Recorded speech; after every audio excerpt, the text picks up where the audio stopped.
welcome back to the 13 Ranks of Halloween. I'm Adam J. Well, Halloween's finally upon us and these videos still aren't done because, fuck my life. For those who don't know, I've actually reviewed every single Halloween film on this channel. This is a series I've followed ever since I was a kid. Some of these I love, some of these I find mediocre, and some of these I just outright loathe.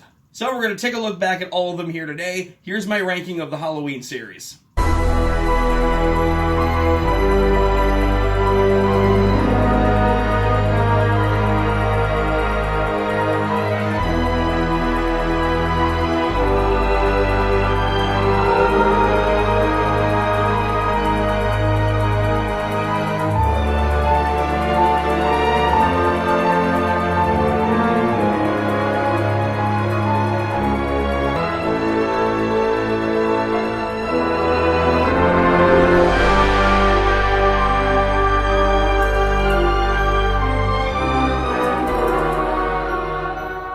Coming in at last place for me, and I'm sure that this is going to piss a lot of people off out there, but it's Halloween 6, The Curse of Michael Myers. And no, this isn't a bit. I'm not joking. I'm dead fucking serious. I hate this movie.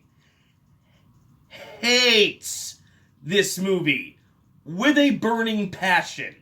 Back in the day when I started the review of all the Halloween sequels, when I got to this film, I almost stopped reviewing them altogether because this film just pissed me off that fucking much. And for those of you who haven't seen the review, I did review both cuts of the film.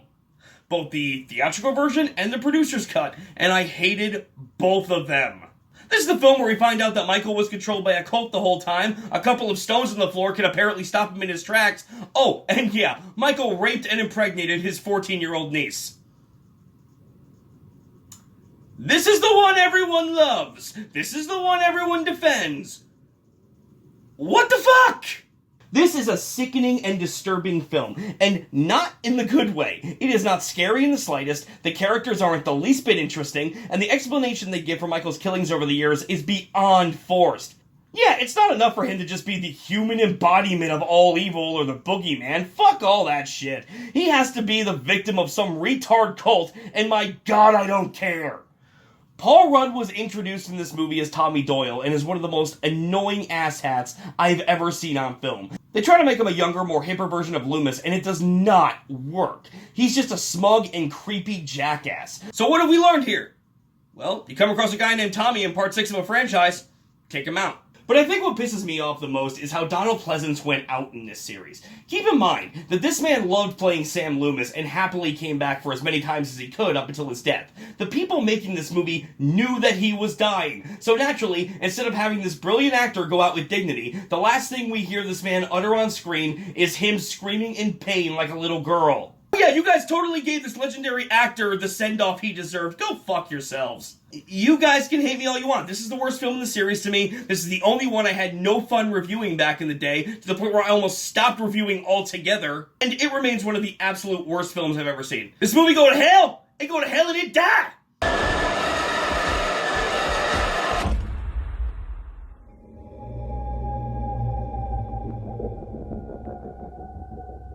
Coming in at number 10 for me is Halloween Resurrection. Now, this movie doesn't just piss me off because it's an ungodly, boring waste of time, although that certainly doesn't help its case. This movie pisses me off because it takes the absolute biggest dump on Halloween H2O just from the mere fact that it exists at all. Halloween H2O offered a perfect ending to the Halloween series, as well as one of the best ending showdowns I've ever seen. This movie, through a series of events that make no sense when you give them more than half a second's thought, says, screw that ending. The hell with all of Laurie Strode's character development in the last film. Who needs the son of Laurie Strode that we spent the entirety of the last film setting up? Just bring in a bunch of random idiots, throw them in a house, and we'll do that Blair Witch thing for 90 minutes. Why? Who cares? You'll pay to see it. Fuck you! This movie has no interesting characters. It kills off Laurie at the very beginning, it offers nothing new, it craps on a franchise that had already ended well, and it's just boring. I mean, you'll be hard-pressed to find another film in this series that will put you to sleep faster. Okay, maybe part 5, but we'll get to that in a minute. There's really nothing in this film I can recommend. While it's not the worst film in this series to me, I will say this, it's the most pointless film in this series to me. Why did this have to be made? Hello, Michael. I knew you'd come sooner or later. What took you so long?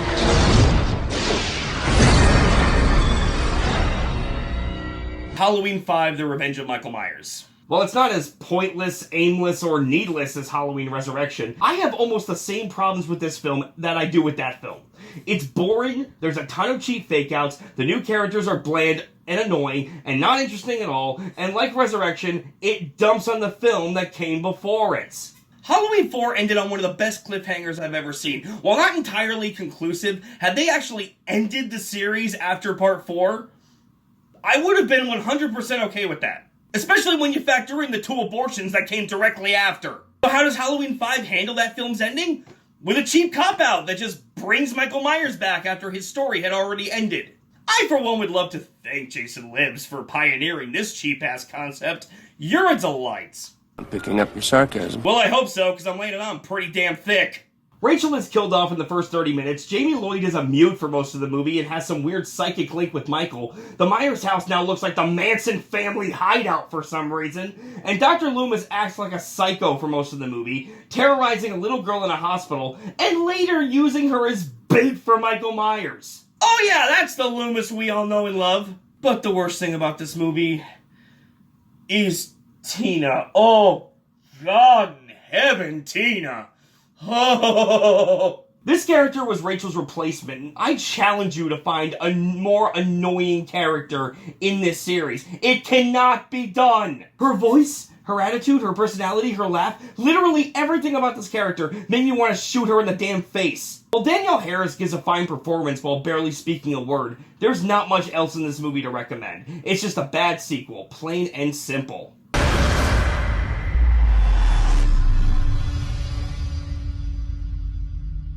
At number 8 for me is Rob Zombie's Halloween 2. Now look, I understand this movie has gained kind of a little following in the past decade. So, let me try to play devil's advocate here. While I didn't like the new direction he tried taking this series in, I gotta give Zombie a little respect for at least trying something different. Again, I didn't like anything he did differently, but there was at least some effort, which is more than I can say for the 3 films I just discussed. Lastly, I liked Danielle Harris and Brad Dourif a lot in this movie. Then again, Danielle Harris is great in anything, and it's great to see her in any Halloween film, no matter how bad. And that's about all the praise I got for this movie, because, I'm sorry, to me the rest of this film was hot garbage. The gore is just overkill, the movie isn't at all scary, almost every other word out of every character's mouth is fuck. Laurie Strode has become a horrible human being who treats the best friend who took her in like absolute crap. The ending is a ripoff of Psycho, and there's something about Sherry Moon Zombie and a white horse in there too. Now, as I said, I understand that Zombie wanted to take the series in a new direction, but I didn't like the new direction he took. Annie and Sheriff Racket are the only 2 likable characters in this entire film. Everyone else in this direct is absolutely despicable. I wanted Laurie Strode dead within the first half hour. Dr. Loomis is a scumbag who's let fame go to his head. All of Laurie's new friends are random nothings that I don't care about. I know a few people who do enjoy the movie for taking the risks that it did, but for me, this is a typical splatterfest, with unlikable leads, unnecessary amounts of gore, a cynical tone, and a mess of nonsensical plot points that don't amount to a damn thing. Kill her, baby.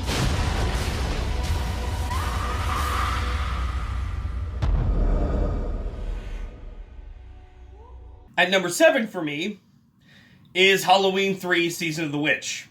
Now, for the record, when I reviewed this back in the day, I had never met a single person who liked this movie. Ever. Like, I had no idea that a cult following was slowly but surely rising up for this movie. In addition, I made it emphatically clear in my review that I did not hate this movie for excluding Michael Myers. So when I released the review, I had no idea of the negative backlash that my ass was in for. Like, if you go to my review of Season of the Witch, almost every comment is a negative comment. And the messed up thing is, a lot of the people who commented must not have watched the damn review, because most of them accused me of just hating the movie for not having Michael Myers, when I said the exact opposite in the video. Wow. Listen, if you like this film, more power to you, but I'm sorry, I still don't. And for the exact same reasons I stated in my review 7 years ago. I love the concept of the anthology series. I liked the premise of the movie, but the execution was piss poor across the damn board. There are so many logic issues with this film. The lead character is a creepy womanizing asshat. Ellie is an annoying female lead who does nothing and adds nothing. And worst of all, the movie is just boring. I didn't give a rat's ass about the two main characters, and by the time the villain's plan was revealed, I was beyond caring. I like the idea of going back to the roots of Halloween. You know, Sam Hain and the witchcraft. That's all wonderful. The problem is, the script that they built around this concept was garbage. I found the score distracting, and that Silver Shamrock song, Can Go Die in a Blazing Inferno, oh my God in heaven. Tom Atkins does his best with what he's given. Dan O'Herlihy is enjoyably over the top in a couple scenes, but none of that compensates for a movie that had me looking at my watch every 10 minutes. So sorry guys, I'm able to turn myself around with some movies, but this is one I'm not watching again anytime soon. Stop it!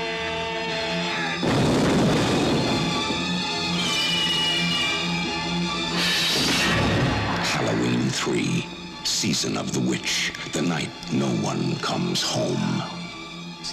And number 6 for me is Rob Zombie's Halloween. Now, I reviewed this last year, so I'll try to be brief with this one. It's a film that has a ton of problems. It isn't perfect, but there were several things that I genuinely enjoyed. Rob Zombie, at John Carpenter's request, made Halloween his own. He reimagined Halloween as exploitation horror, which is what the director is known for. He ditches all of the subtle atmosphere of the original, instead opting for a more visceral and in-your-face approach, which pissed a lot of fans off, and admittedly pissed me off the first time I saw it. However, if Zombie had just tried to copy Carpenter, we probably would have gotten something more akin to the remake of Psycho, where, you know, everything from the original was just created shot for shot. We didn't want that. As a remake of Halloween, this is a mixed bag. I think the opening with Child Michael, outside of 1 or 2 kills, is pretty insufferable. I did not care about anyone in Michael's family, and did not care when any of them died. The stuff with young Michael in the asylum with Loomis is fairly interesting, although it could have been expanded upon more. The second half of the film is more or less a remake of the original, with a more brutal edge, and for what it is, it's really not that bad. The actors to play these roles are good choices, some of the recreated scenes are inventive and cool, and the film smartly introduces the twist of Laurie being Michael's sister early, so that it doesn't come off as forced in a sequel. Halloween 2007 is kind of a mixed bag. It's not a great film, but if you're looking for a more brutal version of the original classic, I'd say give this a watch.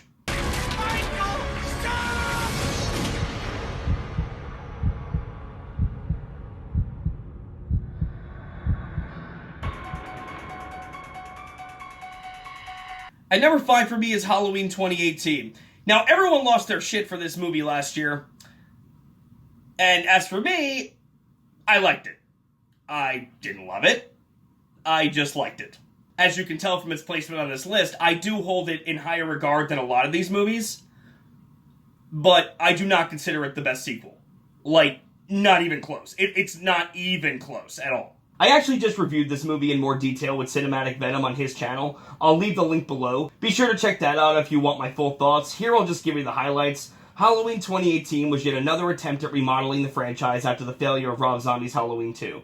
It was a direct sequel to the first film, ignoring all subsequent sequels. It attempted to bring back the feel of the first movie, and while it did that to a fault, so many things felt forced. Halloween is a film on the right track with what it wants to do and what it wants to be. The ideas are all there, and some of them do work very well, but some of the execution of these ideas are very sloppy. For a film that was hyping up a badass Jamie Lee Curtis, she's really not in it that often. In terms of being a reunion film, I actually think there's another film on this list that was a lot more satisfying by pretty much doing the same thing. The moments with Laurie and Michael in this are just a little too forced for me. It really has no atmosphere to speak of, and the film spends way too much time building up subplots and characters that either go nowhere or just feel superfluous. Again, good ideas, just sloppy execution. I still maintain that the granddaughter could have been cut from this film, and the movie would have been all the better for it. She was useless. But when the film gets something right, it gets it right. Jamie Lee Curtis gives a brilliant performance. I would argue it's the best she's given since H2O. Michael admittedly is the most frightening he's been since the original, and the nostalgia factor is in full effect here. These things are enough to make me recommend this film. It's definitely one of the better sequels. Not the best, but still a good effort to bring Michael Myers back to us in full force. So definitely give this one a watch if you haven't. Just don't forget about the past either. He is a killer, but he will be killed tonight. Happy Halloween, Michael.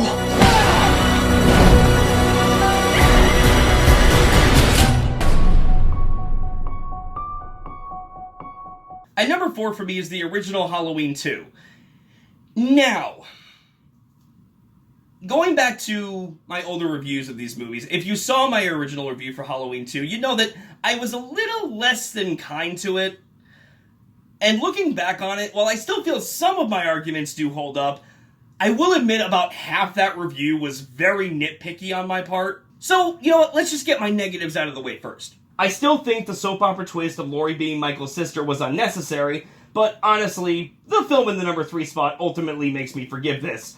The film has Michael being walking chaos through most of it, and then at the end states that he had a motive to kill his sister all along. So then, why didn't he just do that? The hospital staff wasn't in his way or anything, and Laurie was in a hospital bed alone for a lot of the movie.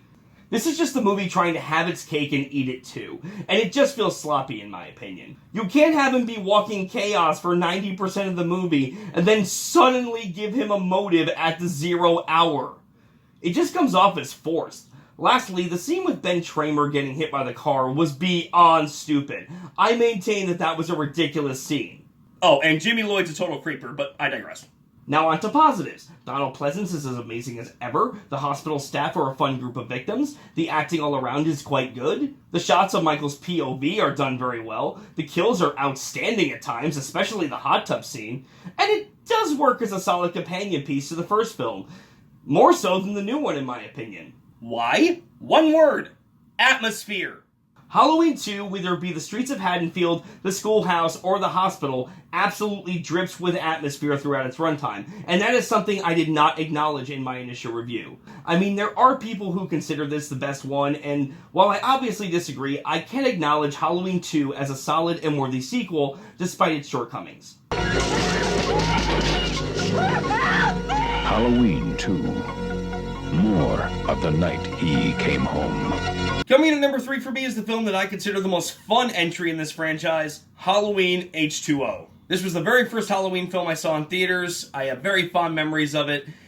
It was the film that made me love Michael Myers and Jamie Lee Curtis. And before I go off to talking about how much I love this film, I'm just going to go off on a small tangent because I'm pretty sure the comment section is about to get ugly. Yes, I like this film more than Halloween 2018. Halloween 2018 is literally an updated version of this, not done as well, and I will die on that hill. Jamie Lee Curtis's return to the franchise, check. Laurie hiding out, check. Laurie being traumatized by memories of Michael, check. Laurie's child thinking she's nuts, check. Laurie having a final epic showdown with Michael, check. References galore to the previous films, check. Again, I do like that film, but this film not only did all of that stuff first, it did it better. H2O was a film that focused more on suspense and tension rather than shock value. It properly foreshadowed its final showdown, it featured fun characters, a good atmosphere, and a story that greatly recaptured the spirit of the original Halloween. Here we see Laurie in hiding under the name Carrie Tate, as the headmistress of a California school and the mother of John Tate, played by Josh Hartnett. It picks up 20 years after Halloween 2, ignores every other sequel after Halloween 2, and given where the series was heading with parts 5 and 6, I am eternally grateful that they did this. We see Laurie as a paranoid alcoholic, protective of her son, and fearing that Michael will one day come back, as his body was never found. I'm still curious how he survived an inferno, but we'll give him a little leeway.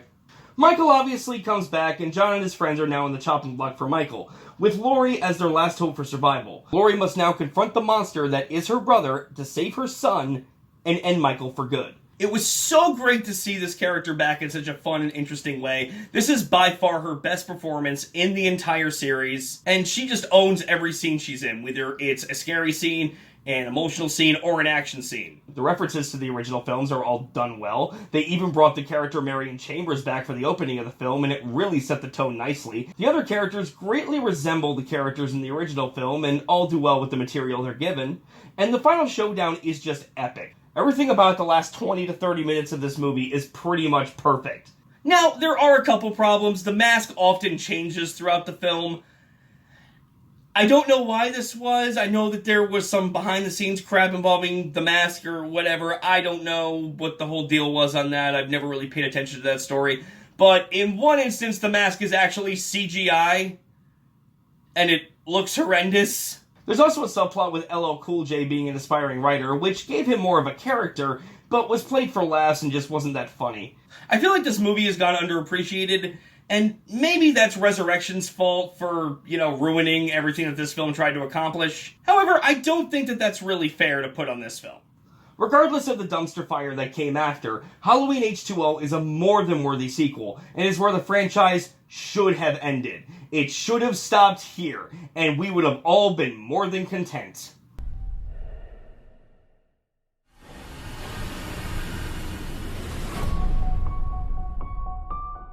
And number 2 for me is what I consider the best sequel in this franchise, Halloween 4, The Return of Michael Myers.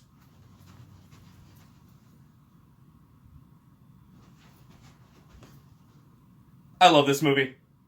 The film focuses on Jamie Lloyd, the daughter of Laurie Strode, who is tormented at the very thought of her uncle coming to kill her. When Michael escapes after 10 years in a coma, Dr. Loomis heads to Haddonfield to stop Michael's mayhem. Let me just get the one negative that everyone loves to shove in my face with this movie. Let me just get it out of the way. The mask.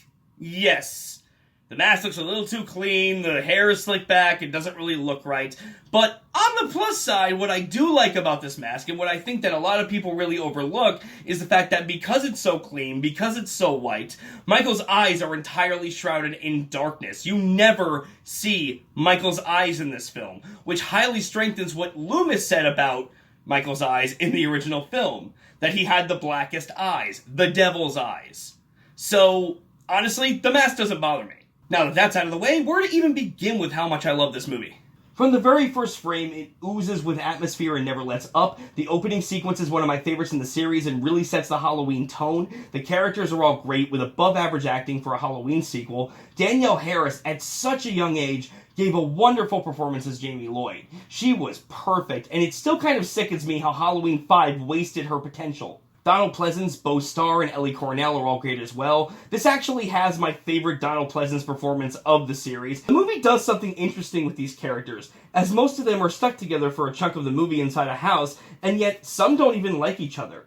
However, while they're in the house hiding from Michael, their petty shit doesn't matter. They are all brought together by one simple truth. They are scared. That, to me, is much more interesting than a hospital staff being sliced and diced, or any dumb mask maker. It does things with the characters you wouldn't expect, especially in regards to the ending, which almost had me shitting myself the first time I saw it. The story is darker, the kills are memorable, and it throws away pointless gore in favor of actually being tense and suspenseful. Like the original did. I used to have to defend this movie to no end. So many fans hate this movie just because it didn't continue the anthology route that Halloween 3 established. But just because it's not what you wanted doesn't mean it isn't good. Thankfully, this movie has grown a massive following over the years, and I couldn't be happier.